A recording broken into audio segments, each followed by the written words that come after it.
030 그리스도 요가 14장 -1 투락체 곰파 사원은 티베트에서 가장 아름다운 사원들 중 하나이다. 높은 산의 둥지를 든 사원은 눈 덮인 토빙추 협곡을 아래로 내려다보고 있었다. 저 멀리 라사 포탈라의 황금 지붕이 햇빛에 반짝이는 모습이 보였다. 연중 이 시기가 되면 밤에 추웠다.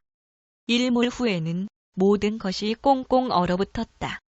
구름 한 점 없는 푸른 밤하늘에는 수백만 개의 별들이 반짝였고 수정 같은 알싸한 눈 위에 별빛이 반사되어 계곡 전체가 미광으로 환하게 밝았다. 눈이 내리는 시기가 되면 강풍을 동반한 폭풍설이 몰아쳤다. 그럴 때면 어떤 곳은 눈이 10피트도 더 깊게 쌓였다.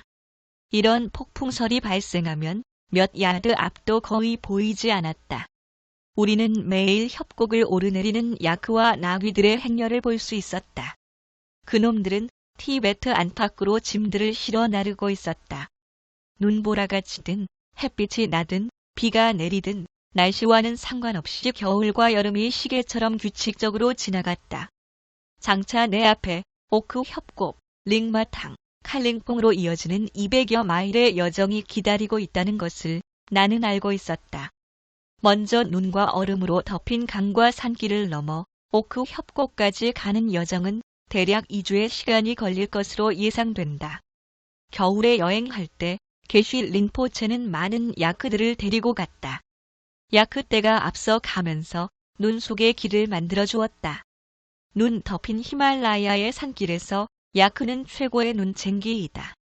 몇 마리의 야크가 눈 위를 터벅터벅 걸으면 곧 불안한 산길 위로 말끔한 길이 만들어졌다. 우리는 이미 돌아가는 길에 라사를 우회하기로 의견을 모았다. 왜냐하면 거기서 으스대는 관료들을 만나 시간 낭비할 필요가 전혀 없기 때문이었다. 마침내 여행에 나설 날이 다가왔다. 우리는 기운이 충천했다. 우리는 사원의 가파른 계단을 내려 우리 조랑말들이 기다리고 있는 곳으로 갔다. 무역로는 토빙추와 만나는 갸추 강을 따라 나 있었다. 우리는 우측으로 빠져서 토빙추와 키추 사이의 삼각지를 가로질러 갔다.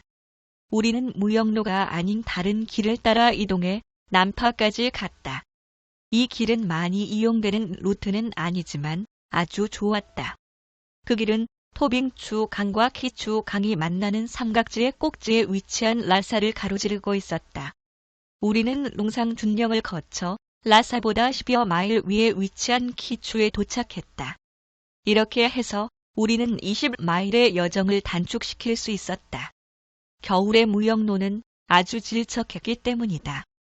둘째 날 우리는 4시경에 종토 사원에 도착했다. 그날 우리는 거기서 하루 밤을 묵었다. 이 루트를 밟은 덕분에 우리는 한 겨울 위험한 키추를 가로지르지 않아도 되었다. 강이 어떤 부분은 얼어있고 어떤 부분은 그렇지 않기 때문에 위험하기 그지없었다. 우리는 라사를 우회하는 길을 따라가고 있었다. 그 길은 정상적인 루트가 아니었다. 그러나 우리에게는 진리에 대해 아무것도 모르는 관료들을 만나 허비할 시간과 에너지가 없었다. 사실 그들은 전통과 의식에 사로잡혀 있었고 진리에 대해서는 무지했다. 다음 날 우리는 추수르 협곡에 도착했다. 여기서 키추 강은 드넓어졌다. 어떤 곳은 강폭이 2마일 더 되었다. 강 위에는 많은 섬들이 있었다. 추수르 마을에는 기도벽 풀의 월이 있다.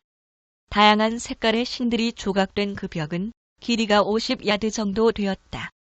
이 협곡은 아주 울창했지만 지금은 온통 흰 눈으로 덮여 있었다. 우리는 캄바라를 지났다. 그곳은 강변으로부터 지그재그로 오르내리는 굴곡진 길이었다. 그러고 나서 우리는 착삼 나루터에 도착했다.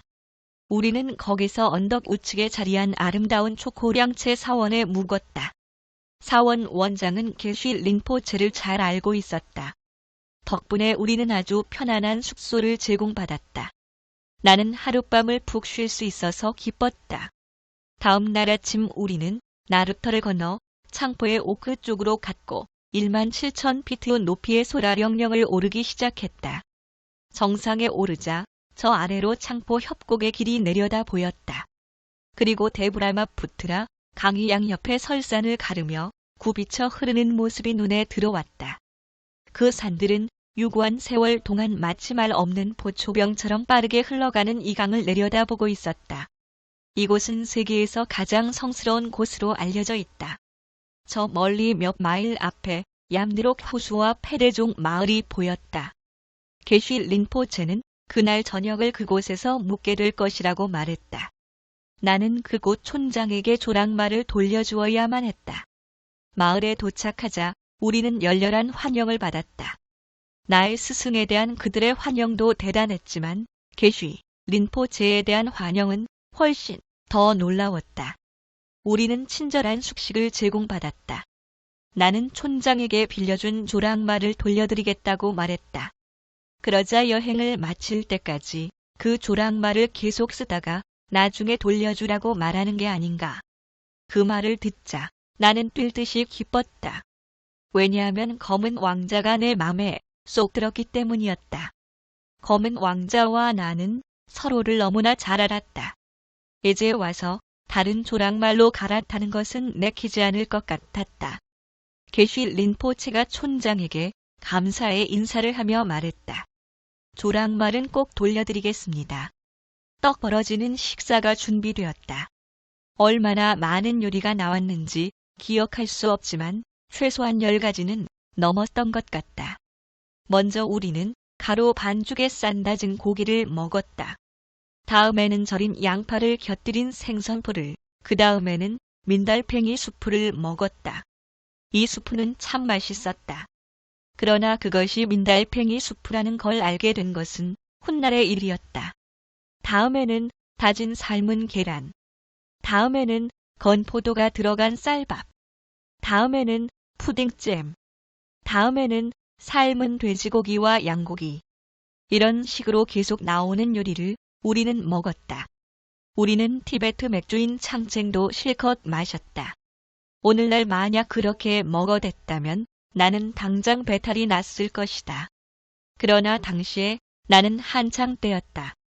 페대종은 지난 늦여름 내가 보았을 때와는 완전히 다른 모습이었다. 지금은 한겨울이었다. 대지는 눈으로 덮여 있었다. 풀을 먹기 위해 눈을 파고 있는 야크의 모습도 눈에 들어왔다. 호수는 더욱 푸른색을 띠고 있었다. 그 장관은 오래 잊혀지지 않을 것이다. 지금도 그때 그 모습이 선명하다. 여름에 울긋불긋 온갖 야생화들이 만발하던 곳에 지금은 백설이 융단처럼 덮여 있다. 겨울이지만 물에 염분이 있어서 얼지 않았기 때문에 물고기들이 여기저기 논이는 모습이 선명하게 보였다.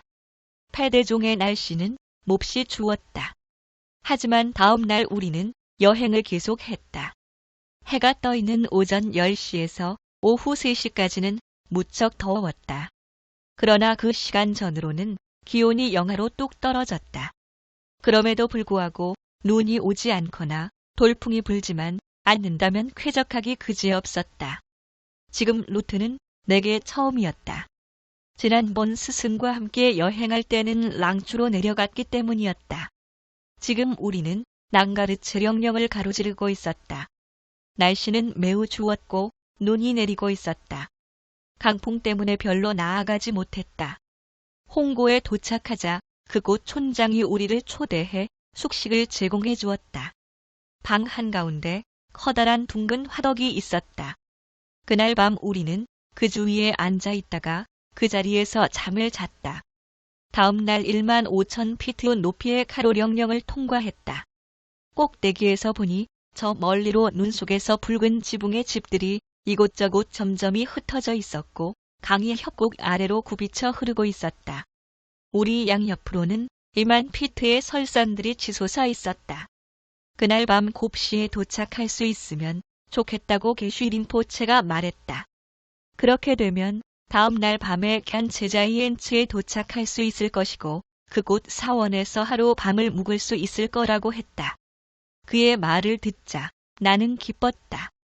왜냐하면 우리는 한겨울임에도 불구하고 아주 빠른 속도로 여행하고 있었기 때문이었다. 어떤 길들은 몹시 위험했다. 나는 여행하지 말고 하루 쉬었으면 좋겠다고 말했다. 그래, 아들아. 그가 말했다. 동절기의 세계의 지붕인 이고지대를 혼자 넘도록 내버려 두지 않은 이유를 이제 너도 알겠지? 얘네가 말했다. 이 여행을 마치고 나면 세계 어느 곳이라도 여행할 수 있을 것 같아요. 하지만 지금은 이 여행만 순간순간 즐길래요. 당신과 함께 있으니 아무것도 두렵지 않아요. 그래, 아들아. 그가 대답했다. 하지만 너는 사람이 아니라 신을 믿어야만 해. 다음 날 밤 우리는 켠체에 도착했다. 그곳 사원 원장이 우리를 환영해 주었다. 지난번에는 내 스승과 함께였는데 이번에는 게쉬 린포체와 함께였다.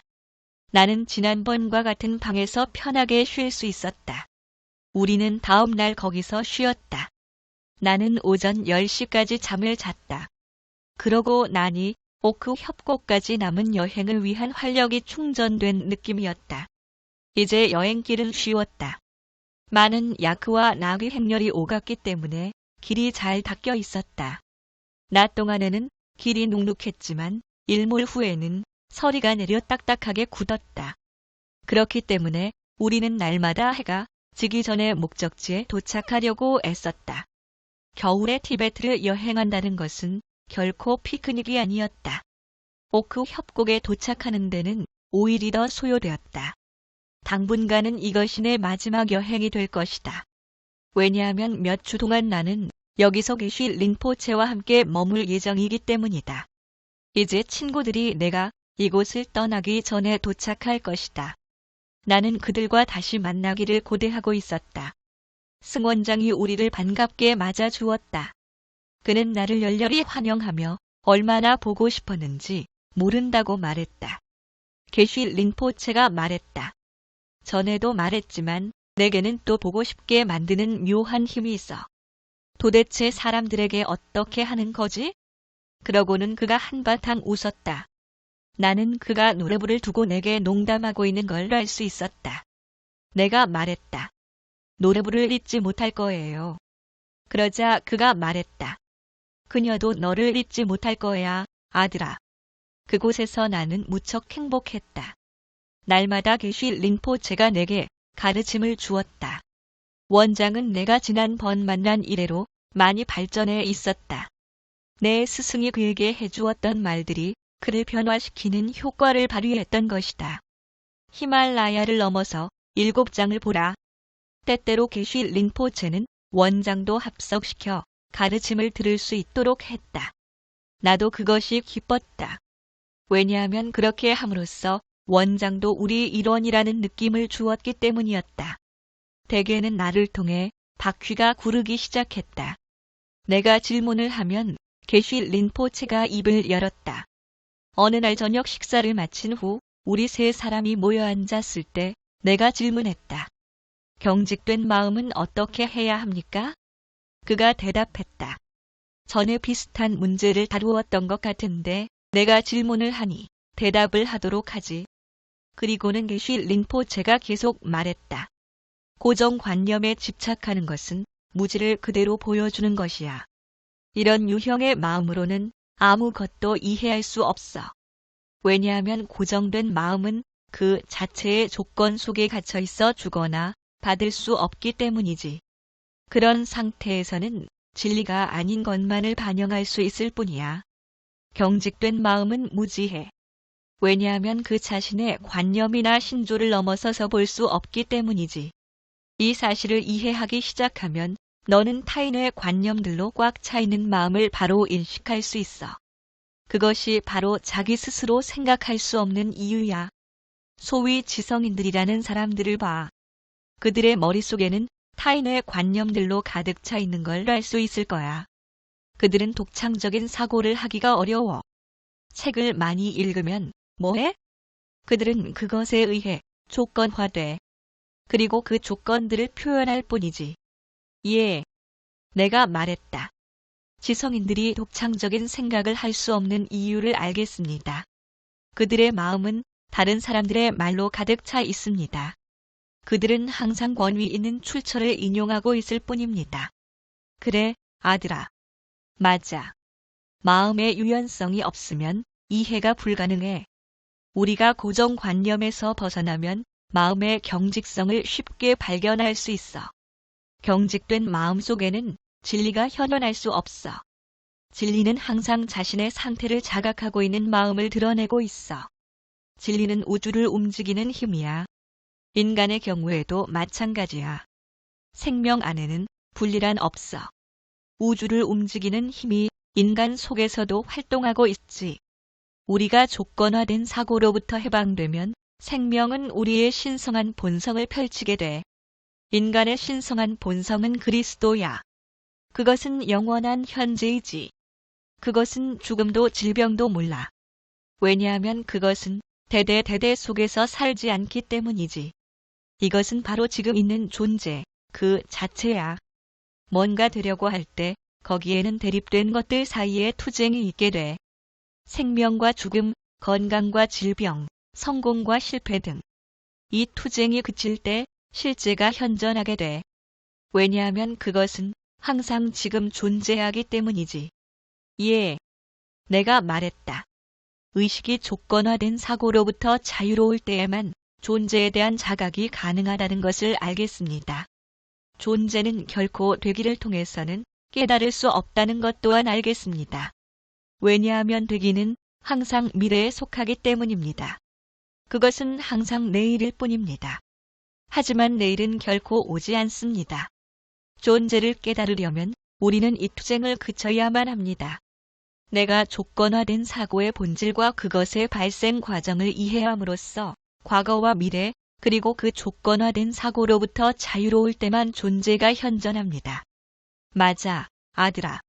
하지만 지금 존재를 자각할 때 너는 여전히 외부 세계를 보고 있어. 너는 육체와 심정